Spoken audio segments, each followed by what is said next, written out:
Welcome to my class chemistry first class 12 chapter first कौन सा है? Solid state. जैसा हम लोग ये वाला चैप्टर डिस्कस कर रहे हैं और इस क्लास में हमारा टॉपिक है डेंसिटी ऑफ क्रिस्टल्स। मतलब पहला लेसन कौन सा है? ठोस अवस्था। उसके अंदर हमारा जो टॉपिक वो क्या है? घनत्व, क्रिस्टल का घनत्व, यही हमारा टॉपिक है। तो क्रिस्टल के घनत्व को हम लोग किससे दिखाते हैं? रो से दिखाते हैं। रो का मतलब कुछ पी की तरह लिखा होगा, लेकिन ये पी नहीं होता। ये पी की तरह लिखा हुआ एक सिंबल है जिसको हम लोग बोलते हैं रो। तो रो से इसको दिखाते हैं। इसका फार्मूला होता है rho is equal to Z into M upon A cube into N A. Z is number of atoms in different cubic systems या in crystal. M is mass of particles, A cube is the volume of cube।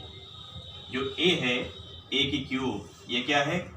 Cube का volume है, मतलब जो crystal है उसके अंदर cubic structures होंगी, ये उसका वॉल्यूम है। ठीक है। Na मीन्स होता है अवोगाद्रो नंबर। ठीक है ना? Na मीन्स क्या होता है? Avogadro number. कितना होता है अवोगाद्रो नंबर? सबको याद होना चाहिए, 6.022 इंटू 10 की पावर 23। ठीक है। तो ये फार्मूला है, इसकी मदद से हम डेंसिटी फाइंड करते हैं किसी भी क्रिस्टल में। थोड़ा इसको हिंदी में समझ लेते हैं। यहाँ रो जो है घनत्व को दिखाने, रो से जो है घनत्व को दर्शाया गया है। रो बराबर होता है Z गुणे M upon a cube into N A. जड़ जो है वो क्या है? जड़ जो है वो परमाणुओं की संख्या है।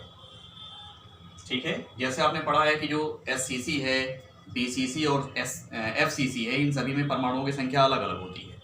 तो उसी प्रकार यहाँ पर SCC दिया होगा तो परमाणु की संख्या 1 होगी, BCC दिया होगा तो परमाणु संख्या कितनी होगी? 2 होगी, और FCC दिया होगा तो कितने पार्टिकल होंगे या कितने परमाणु होंगे? 4 होंगे। ठीक है ना? चलिए, अच्छा। तो जड़ का मतलब ये हो गया परमाणुओं की संख्या। M का मतलब क्या होता है कि जो परमाणु हैं उनका मास कितना होगा, यानी उनका परमाणु भार कितना होगा। परमाणु भार दिया जाएगा न्यूमेरिकल में। ए क्यूब मतलब ए की घात जो 3 है वो क्या बता रहा है? वो ये बता रहा है कि जो क्यूब है उसका आयतन क्या होगा, यानी घन का आयतन क्या होगा। Na अवोगाद्रो संख्या है जिसका मान होता है 6.022 इंटू 10 की पावर 23। ठीक है। तो आपको बता दें स्टूडेंट्स, इसके पहले वाली क्लास में हमने डिस्कस किया था पैकिंग एफिशिएंसी, यानी संकुलन क्षमता को लेकर के क्लास लिया था। ये उसके बाद का टॉपिक है।